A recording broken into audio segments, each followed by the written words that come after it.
Thank you very much.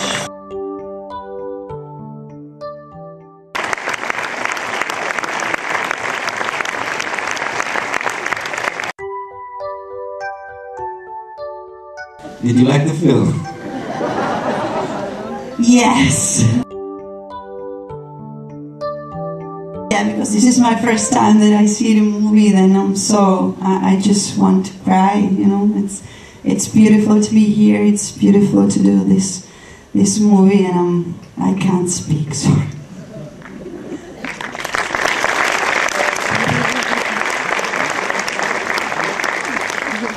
Me too.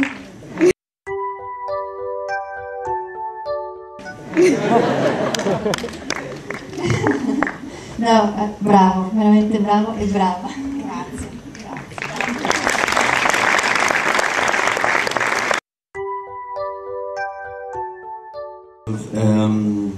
I'm sorry to say, but we did look for him for a long time. Now we spoke with him. He knew that he was invited to the Berlinale, but for 2 weeks now we don't have any news from him. So accidentally we're very worried, of course, first of all, and we're very sorry that he cannot share with us the pleasure of being here with you. I must say that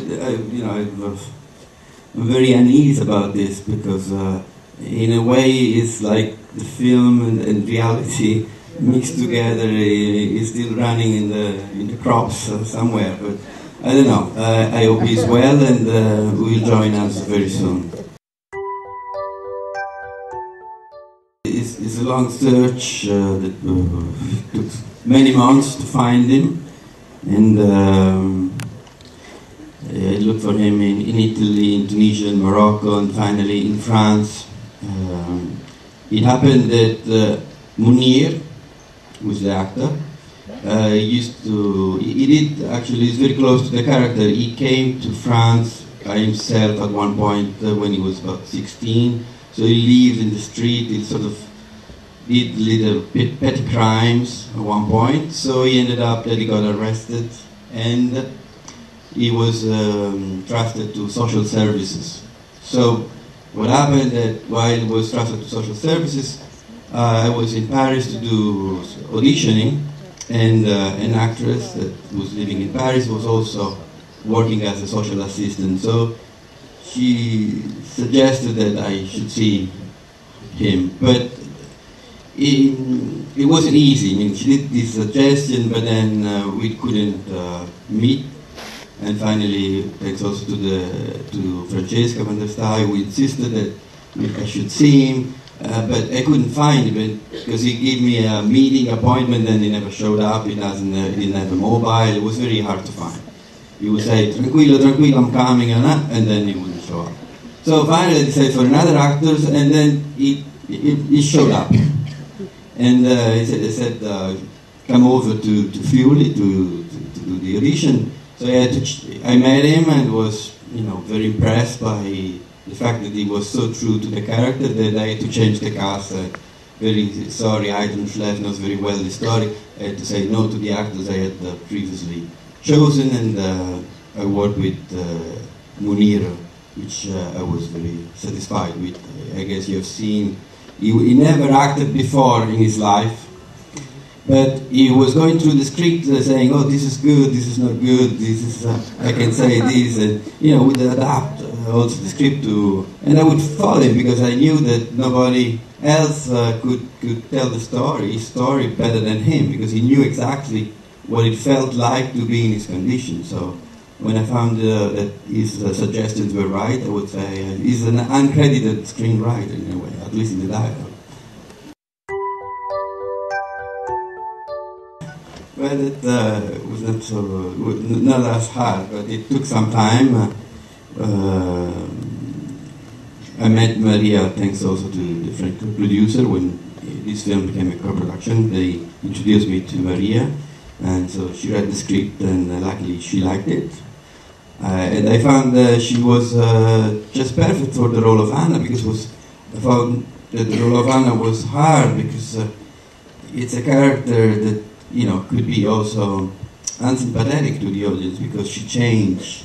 And I found that Maria, with her lightness of being, if I can say so, she would give some sympathy to this, change of attitude that she has. First, so compassionate, so eager to help, and then she withdraws her hand, but she does it in such a gentle way, in such a loving way that you can't really judge.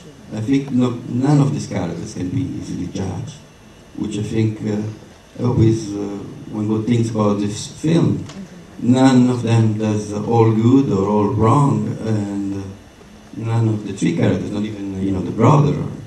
So it needed actors like them to make believe that this was possible. And Antonia also is also quite true to the character, because I'm not really, I don't watch television very often, I must say. But it happened that I switched on the television and she was in a TV movie, and I was impressed because I'd never seen her before.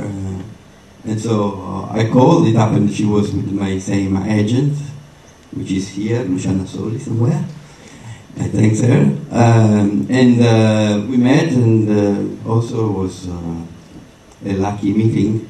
And Antonia also has some closeness to the character. She comes from a working class, if I can say this, working class family from Slovakia. She came to Italy as an immigrant 10 years ago. She made great steps because she learned Italian perfectly, no accent at all, so she can pass for Italian perfectly, but she's not, as a matter of fact. And she understood very well, also the perspective of Anis.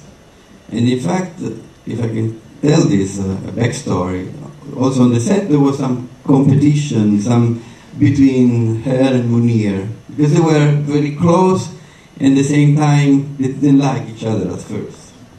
But little by little they came closer and closer, just as it happens on the film. And this is another miracle of movie making. You want to say something about this?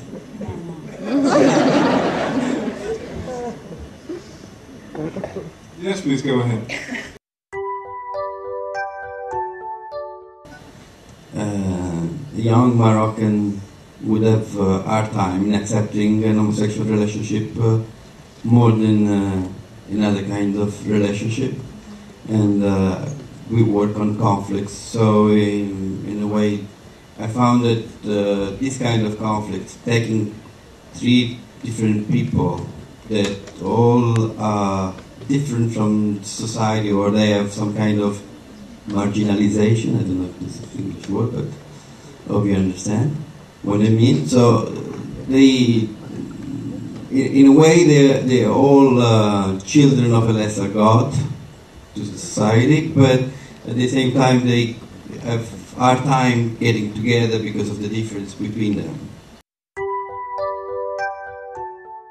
The interest of the film was to register somewhat the difficulty of having these three people together. So at the end, it could end many ways. They separate, but we don't know, they could get together again or split. I asked few spectators, depends from the level of optimism of the spectator, to see if they go back together or they will split forever. Thank you for bringing a film that really had all these elements that